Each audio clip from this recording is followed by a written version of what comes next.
దేవుని వాక్యం ద్వారా హెచ్చరిక పొందిన వారమై ప్రభు బలలో పాల్పంపులు పొందుదాం. కొరింథీయులకు రాసిన మొదటి పత్రిక 11వ అధ్యాయం 28వ వచనం. కొరింథీయులకు రాసిన మొదటి పత్రిక 11:28 కలిసి చదువుకుందాం. కాబట్టి ప్రతి మనుష్యుడు తను తాను పరీక్షించుకోవాలి, అలా చేసి ఆ రొట్టెని తిని ఆ పాత్రలో త్రాగవాలి. కీర్తన 128.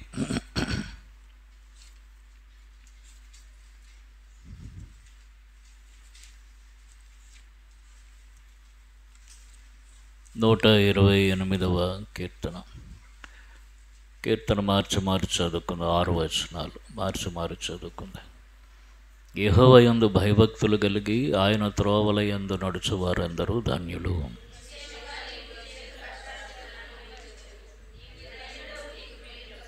నీ లోగిట నీ భార్య ఫలించు ద్రాక్ష వల్లె వల్లె నుండును, నీ భోజన బల్ల చుట్టూ నీ పిల్లలు ఒలివ మొక్కల వలె వందరు. సీయోన్లో నుండి యెహోవా నిన్ను ఆశీర్వదించును, నీ జీవితకాలం అంతయు యెరూషలేమునకు క్షేమము కలుగుట చూచెదవు.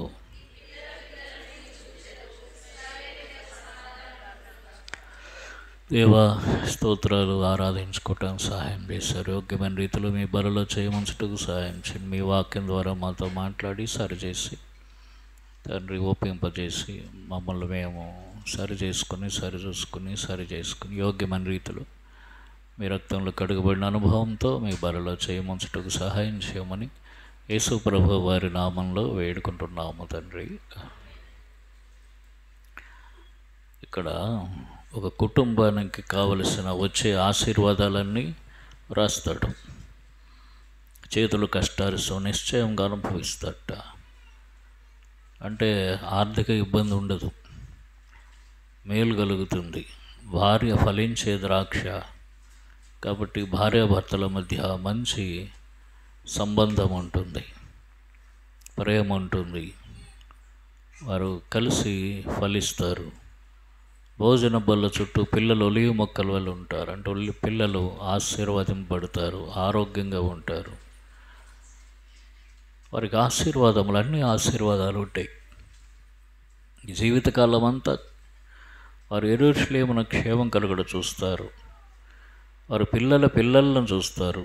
కాబట్టి ఇవన్నీ ఒక తరము తరతరములు ఆశీర్వాదం ఎక్కడి నుంచి వస్తుందంటే యెహోవా యందు భయభక్తులు కలిగి ఉండటం వలన వస్తుంది. దేవుని యందు భయభక్తులు ఉంటే ఆశీర్వాదములన్నీ ఉంటాయి. దేవుని యందు భయభక్తులు లేకపోతే ఆశీర్వాదములు ఉండవు. సింపుల్ మాట. దేవుని యందు భయభక్తులు ఉంటే ఆశీర్వాదములు ఉంటాయి. దేవుని యందు భయభక్తులు లేకపోతే ఆశీర్వాదాలు ఉండవు. యేసు ప్రభు వారి గురించి హెబ్రీయులకు రాసిన పత్రికలో ఒక మాట రాయబడింది చూడండి. 5వ అధ్యాయంలో హెబ్రీయులకు రాసిన పత్రిక 5వ అధ్యాయం 7వ వచనం.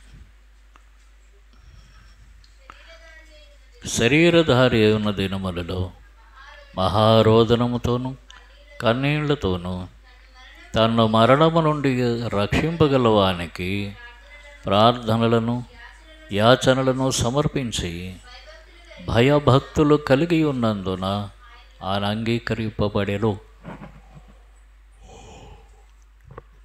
యేసు ప్రభువారు దేవాది దేవుడు కుమారుడిగా లోకంలోకి వచ్చి ఆయన కూడా ప్రార్థనలు చేశాడు. అయితే ఆయన ప్రార్థనలు అంగీకరించబడ్డాయి.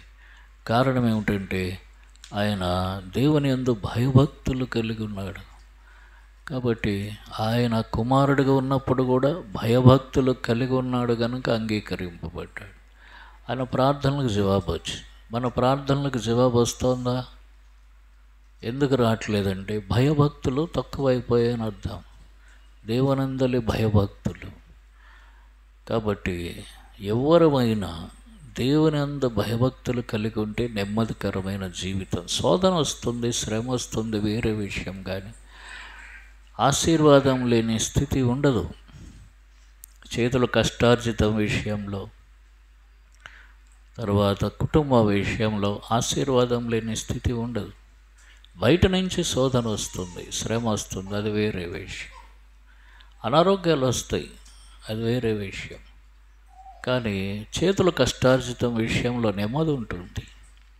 కష్టపడిన దానికి ఫలితం వస్తుంది, అవసరాలు తీరుతాయి, సమృద్ధి ఉంటుంది. ఇవన్నీ కూడా ఎప్పుట దేవునందు భయభక్తులు ఉంటే ఇవన్నీ ఉంటాయి.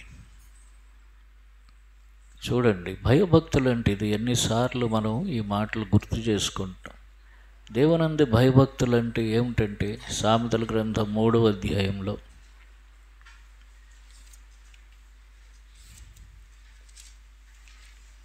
సామెతల గ్రంథం 3వ అధ్యాయము 7వ వచనం కలిసి చదువుకుందాం. సామెతలు 3:7 కలిసి చదువుకుందాం. నేను జ్ఞానిని కదా అని నీవు అనుకొనవద్దు, యెహోవాయందు భయభక్తులు కలిగి చెడుతనము విడిచిపెట్టుము. యెహోవాయందు భయభక్తులు ఉంటే చెడుతనము విడిచిపెడతాం. ఏది చెడ్డదో దాన్ని విడిచిపెట్టాను. ఇది భయం. సామెతలు 16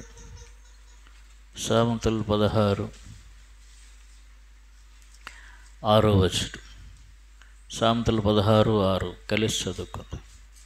కృపా సత్యముల వలన దోషమును ప్రాయశ్చిత్తం కలుగును. యెహోవాయందు భయభక్తులు కలిగి ఉండటం వలన మనుష్యులు చెడుతనము నుండి తొలగిపోదురు. చెడుతనం విడిచిపెడతారు, చెడుతనము నుండి తొలగిపోతారు. అంటే అక్కడ ఉండరు, చెడుతనము దగ్గరగా ఉండరు. తొలగిపోవటం ఒక్కటే కాదు, దానికి దగ్గరగా ఉండకపోవటం కూడా చాలా అవసరం. భయభక్తులు ఉంటాయి. అంటే ఒకడు సిగరెట్ కాల్చడు కానీ సిగరెట్ కాల్చే వాళ్ళు పక్కన నిలబడి పొగ పీలుస్తుంటాడు. అర్థమైందా? నేను కాల్చను అంటాడు. నేను కాల్చట్లేదు కదా, నేను కాల్చట్లేదు. నేను తాగట్లేదు కదా, తాగట్లేదు కానీ తాగే వాళ్ళ దగ్గర ఉండొద్దు. సిగరెట్ కాల్చట్లేదు, కాల్చే వాళ్ళ దగ్గర ఉండొద్దు. అర్థమైందా? చెడు మాటలు మాట్లాడొద్దు, చెడు మాటలు మాట్లాడే వాళ్ళ దగ్గర కూడా ఉండొద్దు. అందుకనే కీర్తన 1లో చెప్పాడు, పాపుల మార్గము నిలువక అపహాసకులు కూర్చుండే చోటను కూర్చుండక. వారు కూర్చున్న చోట కూర్చోవద్దు. అంటే కొద్దిగా జ్ఞానంతో ప్రవర్తించాలి, మెలకువగా ప్రవర్తించాలి. ఉద్యోగాలు చేసేవారికి దినాలు ఎన్నో సమస్యలు. అయితే దేవుని వాక్యం మాత్రం మారిపోవట్లేదు. కాబట్టి మెలకువగా జ్ఞానంతో ప్రవర్తించాలి. ప్రభువుని అడగాలి, వీరి మధ్య ప్రవర్తించడానికి నాకు జ్ఞానం ఇవ్వు, తెలివి ఇవ్వు, బుద్ధి ఇవ్వు. వారిని నేను బాధ పెట్టకుండా, వారు నన్ను హింసించకుండా ఎలాగ నేను గడపాలో నాకు సహాయం చేయి, నాకు తెలియజేయి అని ప్రభువుని అడగాలి. మీలో ఎంతమంది నిన్న రాఖీలు కట్టారో నాకు తెలియదు. అర్థమైందా? ఎంతమంది రాఖీలు కట్టారో. ఈ రాఖీలు మనం కాదు, ఏది బైబిల్ సంబంధమైనది కాదో వాటిని విడిచిపెట్టాలి. ఆచార వ్యవహారాల్లో కూడా అది కూడా చెడుతనమే. కాబట్టి చెడుతనమును అక్కడ 3వ అధ్యాయంలో ఏమన్నాడు? 7వ వచనంలో, సామెతలు 3:7లో యెహోవాయందు భయభక్తులు కలిగి చెడుతనము విడిచిపెట్టు. ఇక్కడేమన్నాడు? సామెతల గ్రంథం 16వ అధ్యాయము 6వ వచనంలో యెహోవాయందు భయభక్తులు కలిగి ఉండుట మనుషులు చెడుతనము నుండి తొలగిపోదురు, దాని దగ్గర నుంచి దూరంగా వెళ్ళు. అంతేకాదు, సామెతల గ్రంథం 8వ అధ్యాయంలో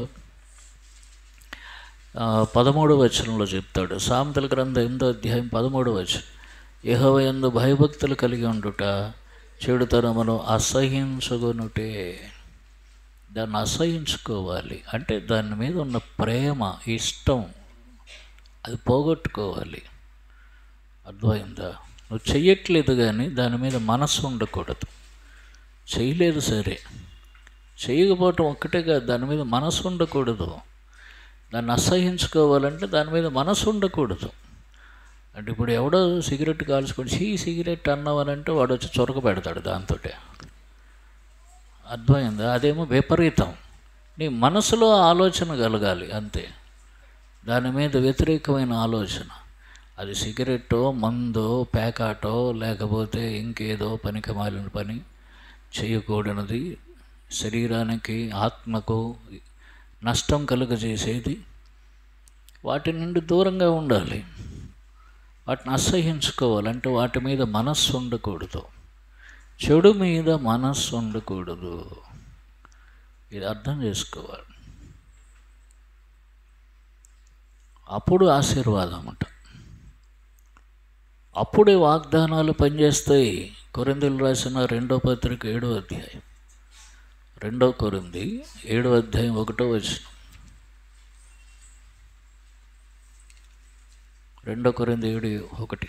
ప్రియులారా, మనకు ఈ వాగ్దానములు ఉన్నవి కనుక దేవుని భయముతో పరిశుద్ధతను సంపూర్తి చేసుకొనుచు శరీరముకు ఆత్మ కలిగిన సమస్త కల్మషము నుండి మనలను పవిత్రులనుగా చేసుకుందాం. దేవుని భయంతో బతకాలి. పరిశుద్ధమైన జీవితం, ఆత్మలోనూ శరీరంలోనూ పరిశుద్ధ జీవితం కావాలి. కేవలం శరీరంలో ఒక్కటో ఉంటే సరిపోదు, అంతరంగంలో పరిశుద్ధ జీవితం ఉండాలి, ఆత్మలో పరిశుద్ధ జీవితం ఉండాలి. దేవుని భయం దానిలో కనబడాలి.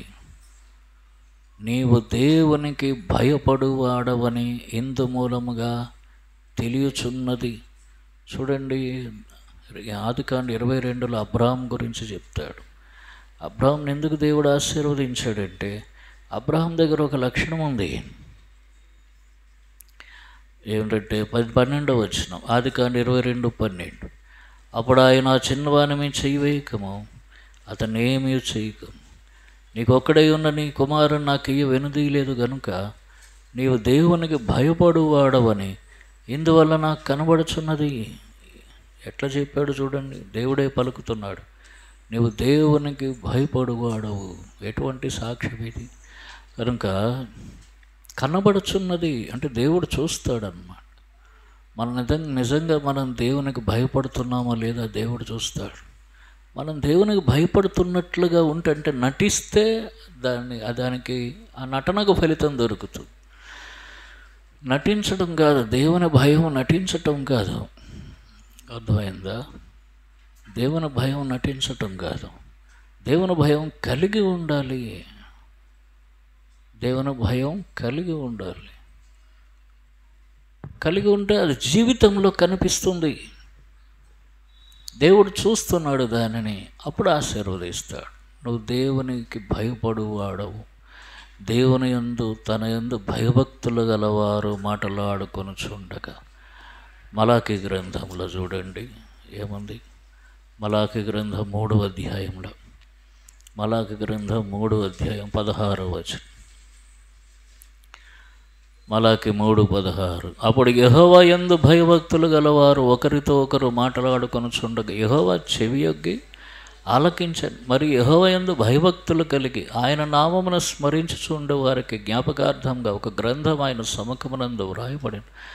ఆయన యందు భయభక్తులు గలవారైతే వారు మాట్లాడుకుంటుండగా చెవియొగ్గి వింటాట. వారు చేస్తున్నది చూస్తున్నాడు. అది అప్పుడు ఆశీర్వాదం. దేవుని యందు భయం ఉండాలి. దేవుని యందు భయం ఉన్నదని దేవుడు చూడాలి. అంటే ఇది ఒక జీవితం. దేవుని యందు భయభక్తులు ఉన్నాయా లేదా అనేది ఒక జీవితం, ఒక జీవితపు సాక్ష్యం. మనల గురించి దేవుడు సాక్ష్యం ఇస్తాడు, మనుషులు సాక్ష్యం ఇవ్వాలి, మన అంతరంగం మన మనస్సాక్షి కూడా సాక్ష్యం ఇవ్వాలి. ఈ 3 సాక్ష్యం ఇవ్వగలగాలి. నేను దేవుని భయంతో జీవిస్తున్నాను, ఈయన దేవుని భయంతో జీవిస్తున్నాడు అని దేవుడు చెప్పాలా? ఈయన దేవుని భయంతో జీవిస్తున్నాడని మనుషులు చెప్పాలి. నేను దేవుని భయంతో జీవిస్తున్నానని మన మనస్సాక్షి చెప్పగలగాలి. ఈ 3 విధాలైన సాక్ష్యం ఉండాలి. నాకు దేవుని భయం ఎంత ఉందో నీకేం తెలుసు అని అంటాం. నా సంగతి దేవుడికి తెలుసులే. ఇదంతా ఇది సరైనది కాదు. ఇది ఏదో తప్పించుకోవటానికి తిరుగుబాటు చేసే మాటలు, మంచి మాటలు కావు. అది దేవుడు చెప్పాలా? చూడండి ఇక్కడ అపోస్తలుల కార్యములు 23వ అధ్యాయం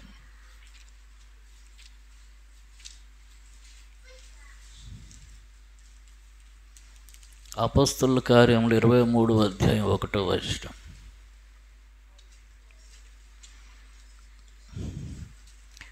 పౌలు మహాసభ వారిని తేరుచూచి, సహోదరులారా, నేను నేటి వరకు కేవలం మంచి మనస్సాక్షి కలిగిన వాడని దేవుని ఎదుట నడుచుకుంటునని చెప్పాను. ఇంకొక మాట కూడా అంటాడు,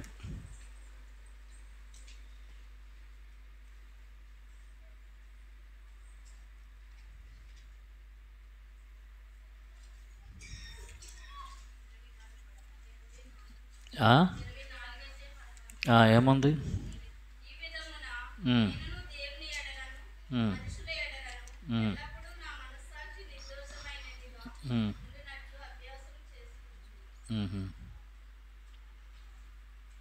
ఇంకా చదవండి.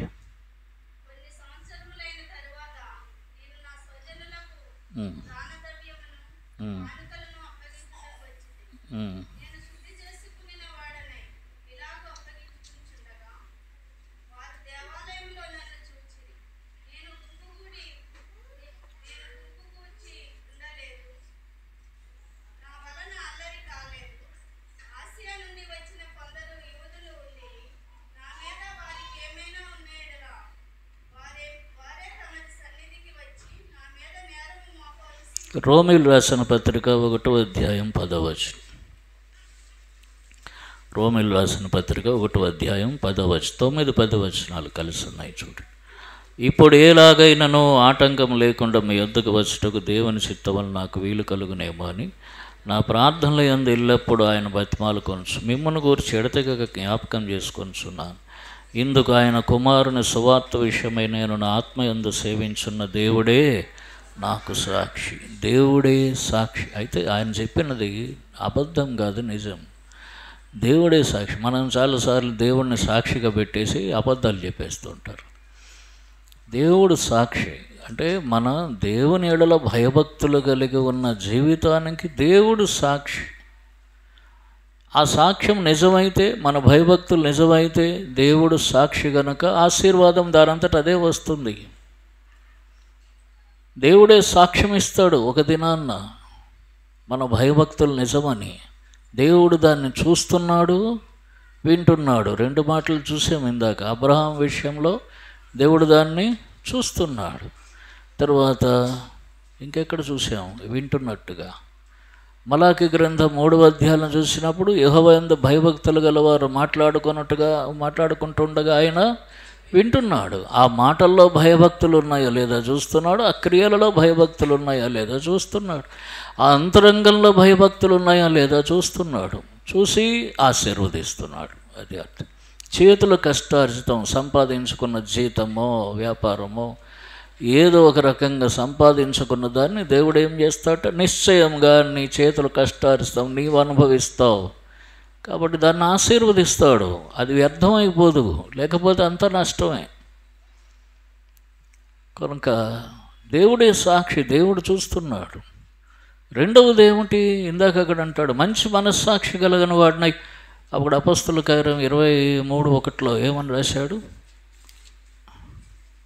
మంచి మనస్సాక్షి గలవాడని దేవుని ఎదుట నడుచుకుంటుని. దానికి సాక్ష్యం ఏమిటంటే మనస్సాక్షి. మన మనస్సాక్షే సాక్ష్యం. మనస్సాక్షి పనిచేస్తున్నటువంటి మనస్సాక్షి అయి ఉండాలి. చూడండి, ఇక్కడ రకరకాల మనస్సాక్షులు ఉంటాయి. తిమోతికి రాసిన పత్రికలో చెప్తాడు. 1వ పత్రిక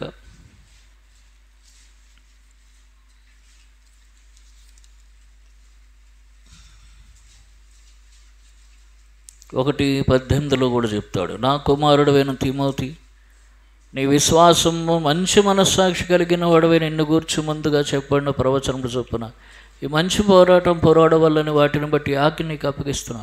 అటు మనస్సాక్షిని కొందరు త్రోసివేసి విశ్వాస విషయం బద్దలైపోయిన వారి వలె చెడి ఉన్నారు. మనస్సాక్షిని త్రోసివేస్తే మనస్సాక్షిని పనిచేయనీయకుండా చేయటం.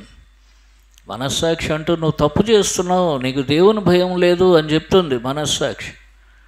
నోరు మూసుకొని నీకేం పని లేదు, ఇక్కడ కూడా మాట్లాడుతావు, నువ్వు అక్కడ పోతే అక్కడ మాట్లాడుతావు, ఇక్కడ పోతే ఇక్కడ మాట్లాడుతావు, నువ్వు నోరు మూసుకో అని మనస్సాక్షిని తోసివేయటం అన్నమాట. అంటే మనస్సాక్షి చెప్పేదాన్ని వినకపోవటం. ఉదాహరణకి ఏదో సినిమా చూస్తున్నారు టీవీలో, హాల్కి వెళ్ళరు కదా, టీవీలో సినిమా చూస్తున్నారు, లేకపోతే మొబైల్లో సినిమా చూస్తున్నారు. మనస్సాక్షి అంటుంది చూడొద్దు, తప్పు చేస్తున్నావు అని అంట. నీకేం పని లేదా, నోరు మూసుకుని ఉండి కొంచెంసేపు అంటాం చూడండి. అది తోసివేయటం. మనస్సాక్షి పనిచేస్తుంది.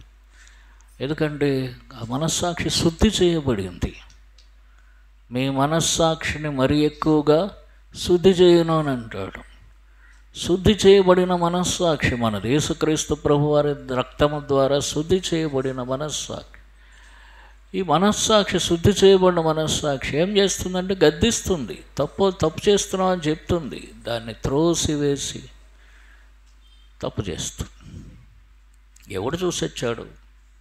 కాబట్టి దేవుని భయం అనేది 10 మంది మధ్యలో ఉన్నప్పుడు కాదు, ఏకాంతంలో ఒంటరిగా ఉన్నప్పుడు దేవుని భయం ఉన్నదా లేదా?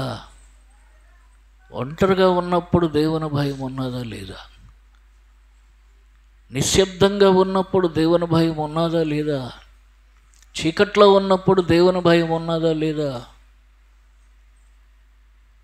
ఇది చాలా అవసరం. ఆ దేవుని భయమే ఆశీర్వాదాన్ని తీసుకొని వస్తుంది. ఆ దేవుని భయం ఆశీర్వాదాన్ని తెస్తుంది. తరువాత ఇక్కడ చూడండి, 4వ అధ్యాయం, 1 తిమోతి 4వ అధ్యాయం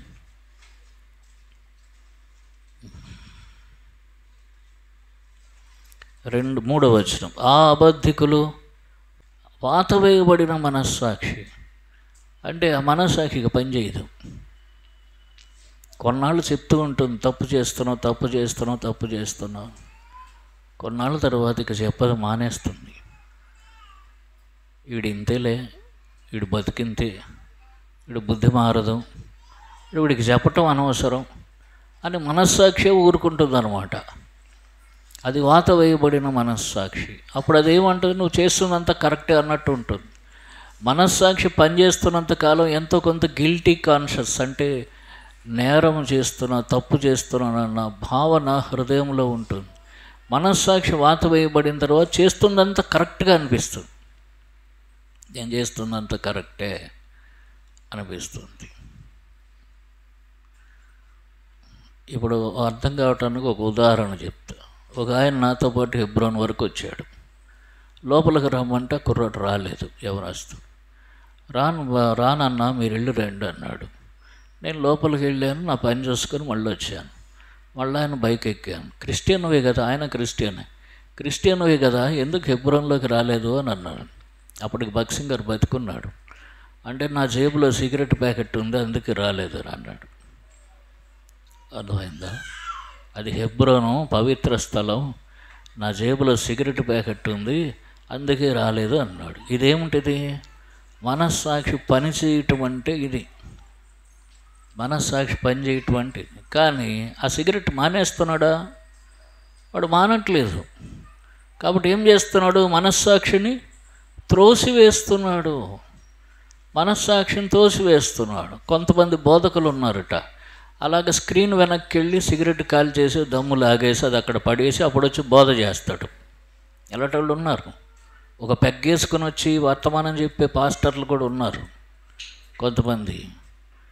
వాళ్ళు మనస్సాక్షి వాత వేయబడినటువంటి వారు అన్నమాట. ఇక మనస్సాక్షి వాళ్ళకి ఏం పని చేయదు.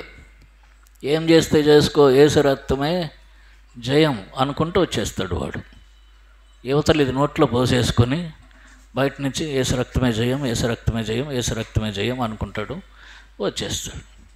అది వాత వేయబడిన మనస్సాక్షి. వీళ్ళకి ఆశీర్వాదం ఉండదు. ఏదో బయట ఏదో కనిపించవచ్చు, కానీ అంతకు మించిన నష్టం ఉంటుంది. కాబట్టి నిజమైన ఆశీర్వాదం మనస్సాక్షిని కలిగి జీవించాలి. దేవుడి ఎదుట భయభక్తులు కలిగిన జీవితం, ఈ సాక్ష్యం ఉండాలి. మనస్సాక్షి ఎదుట భయభక్తులు కలిగిన జీవితం, ఈ సాక్ష్యం ఉండాలి. మనస్సాక్షి గద్దించినప్పుడు సరి చేసుకోవాలి. దేవునిలో భయభక్తులు అంటే చెడుతనమును విసర్జించాలి, చెడుతనము నుంచి దూరంగా వెళ్ళిపోవాలి, చెడుతనమును అసహ్యించుకోవాలి. ఈ అనుభవం ఉండాలి. తర్వాత చూడండి, ఇంకొక మంచి మాట యోహాను భక్తుడు రాస్తాడు. యోహాను రాసిన 3వ పత్రిక, యోహాను రాసిన 3వ పత్రిక 3వ వచనం. ఇక్కడ గాయు గురించి, గాయు అనే విశ్వాస గురించి, సహోదరుడి గురించి యోహాను భక్తుడు రాస్తున్నాడు. నీవు సత్యమును అనుసరించి నడుచుకొనుచున్నావు గనుక సహోదరులు వచ్చి నీ సత్య ప్రవర్తనను గూర్చి సాక్ష్యం చెప్పగా విని బహుగా సంతోషించి తిని. యోహాను రాసిన 3వ పత్రిక 3వ వచనం. నువ్వు సత్యమును అనుసరించి నడుచుకున్నావని విన్నాను. ఎట్లా విన్నాను? సహోదరులు వచ్చి సాక్ష్యం చెప్పారు. సత్యమును అనుసరించి నడుచుకుంటున్నావు. సత్యం ఏమిటి? నీ వాక్యమే సత్యము అన్నాడు ప్రభు యోహాను సువార్త 17వ అధ్యాయం. నీ వాక్యమే సత్యం. కాబట్టి నువ్వు సత్యం అనుసరించి, అంటే వాక్యం అనుసరించి నడుచుకుంటున్నావు. ఎవరు చెప్పారు? చూసిన వాళ్ళు చెప్పారు, సహోదరులు చెప్పారు. నాకు సంతోషంగా ఉంది. కాబట్టి మనుషులు ఇచ్చే సాక్ష్యం, మనం మంచివాళ్ళమా చెడ్డవాళ్ళమా, లోకానుసారంగా బతుకుతున్నామా, వాక్యానుసారంగా బతుకుతున్నామా, దేవుని భయభక్తులు కలిగి బ్రతుకుతున్నామా, దేవుని భయభక్తులు లేకుండా బతుకుతున్నామా? ఎవరు చెప్పాలి సాక్ష్యం? మనుష్యులు కూడా చెప్పాలి. 3 రకాలైన సాక్ష్యాలు. దేవుడు సాక్ష్యం చెప్పాలి, మనుష్యులు సాక్ష్యం చెప్పాలి, మనస్సాక్షి అంతరంగం సాక్ష్యం చెప్పాలి. ఇది నిజమైన దేవుని యందలి భయభక్తులు. ఇవి కలిగి ఉంటే నిశ్చయముగా, అక్కడ చెప్పాడు, నిశ్చయముగా నువ్వు, నీ భార్య, నీ పిల్లలు, నువ్వు, నీ భర్త, నీ పిల్లలు, పిల్లల పిల్లలు నిశ్చయముగా ఆశీర్వదింపబడతారు. ఇవి ఎక్కడ లేకపోతే అక్కడ ఆశీర్వాదం కొదువవుతుంది. కాబట్టి మన జీవితాలు ఇట్లా ఉన్నాయి. ఈ దేవుని యందలి భయభక్తులు ఉన్నాయా? నిజంగా ఎన్నో విషయాల్లో, నేనేదో సిగరెట్టు, మందు, పేకాట అన్నానని కాదు, మనకు లేవులే, పర్వాలేదు, మనకంత భయం ఉందని అనుకోవద్దు. మాటల్లో, చూపుల్లో, ఆలోచనల్లో, ఇతరులతో ప్రవర్తించే విషయంలో, అనేక విషయాల్లో, మనుషులతో సమాధానంతో ఉండే విషయంలో శరీర కార్యములు స్పష్టమై ఉన్నవి. అవేవనగా చూడండి, గలతీయులకు రాసిన పత్రిక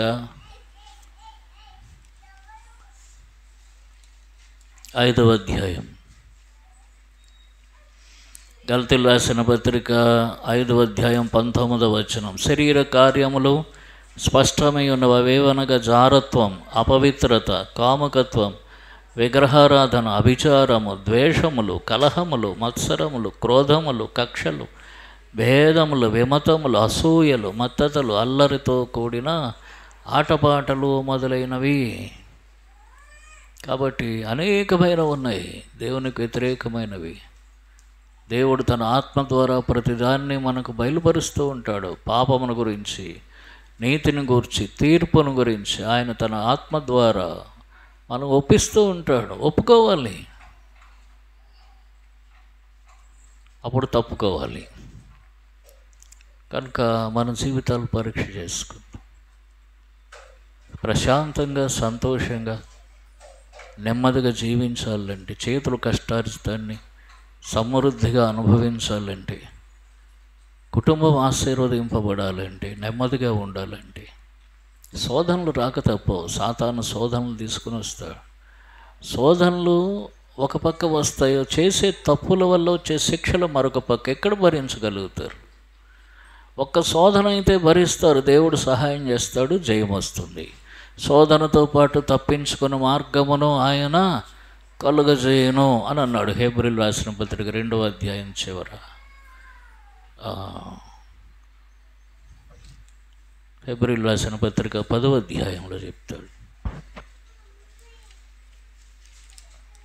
హెబ్రీయులకు రాసిన పత్రిక 10వ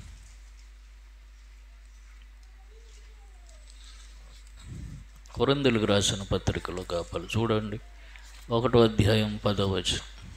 10వ అధ్యాయం క్షమించండి,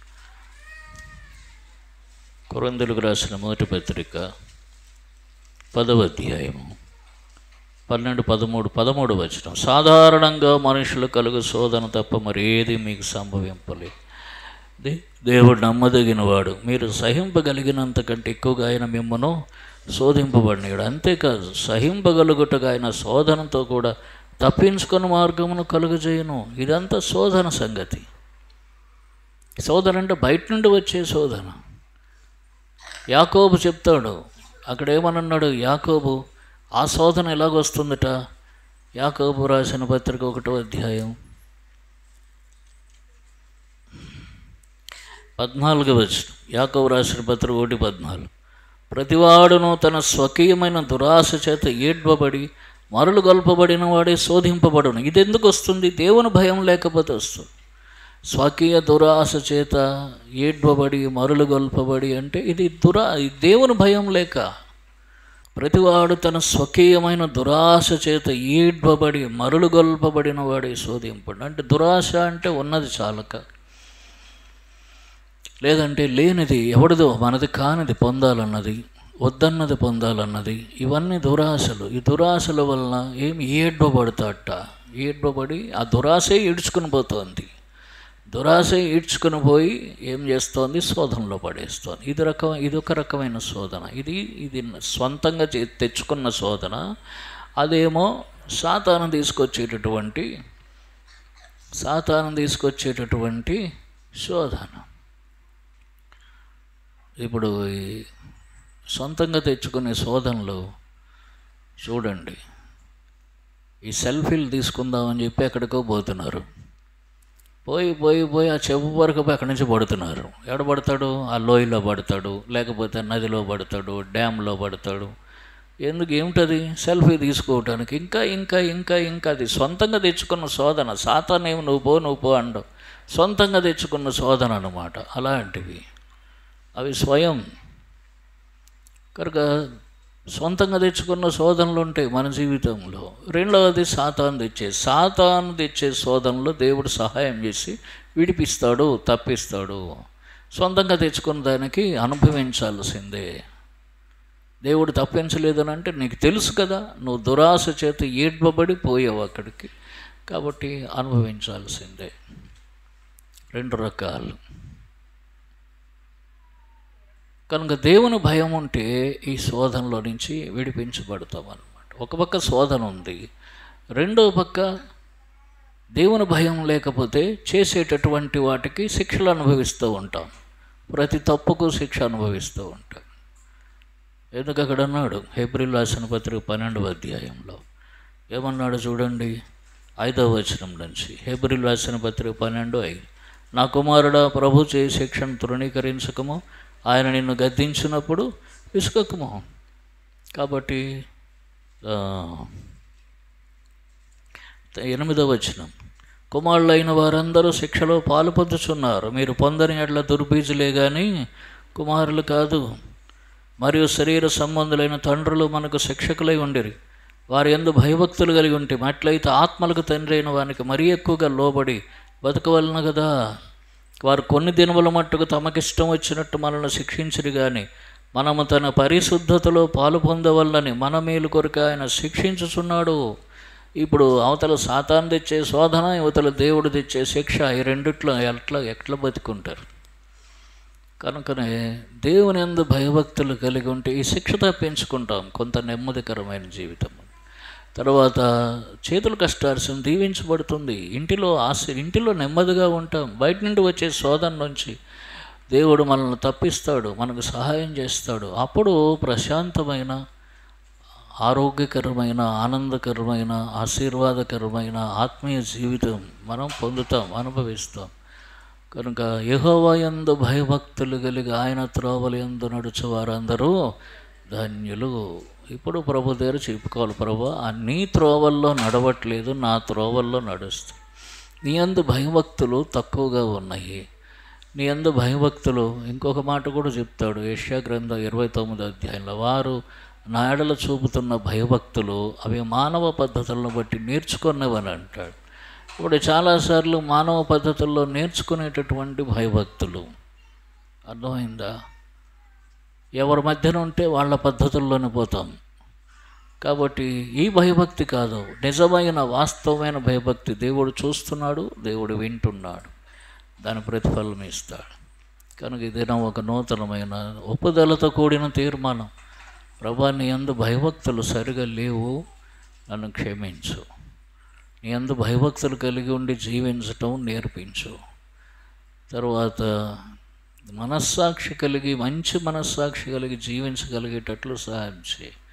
నేను చాలాసార్లు మనస్సాక్షిని తోసివేస్తున్నాను, ప్రభువా నన్ను క్షమించు అని ప్రభు దగ్గర వేడుకోవాలి. ప్రభువా, మనస్సాక్షి సాక్ష్యం ఇవ్వాలి, మనుషులు సాక్ష్యం ఇవ్వాలి, దేవుడు సాక్ష్యం ఇవ్వాలి. అట్టి మంచి జీవితం నాకు దయచేయి ప్రభువా, నేను కలిగి ఉండేటట్లు కృప చూపించు. నిజంగా నీవు నన్ను చూసేటప్పుడు నేను నీ యందు భయభక్తులు కలిగి ఉన్నానని, వేషధారణతో కాదు కానీ వాస్తవంగా నీ యందు భయభక్తులు కలిగి ఉన్నానని నీవు నమ్మగలిగేటట్లు, నీవు అంగీకరించేటట్లు నా జీవితాన్ని మార్చు, నీకు అప్పగిస్తున్నాను, నా బుద్ధిహీనతను క్షమించని ప్రభువుకు మనల్ని మనం అప్పగించుకొని పరీక్ష చేసుకుని యోగ్యమైన రీతిలో ప్రభు బలలో పాలు పంపులు పొందుదాం.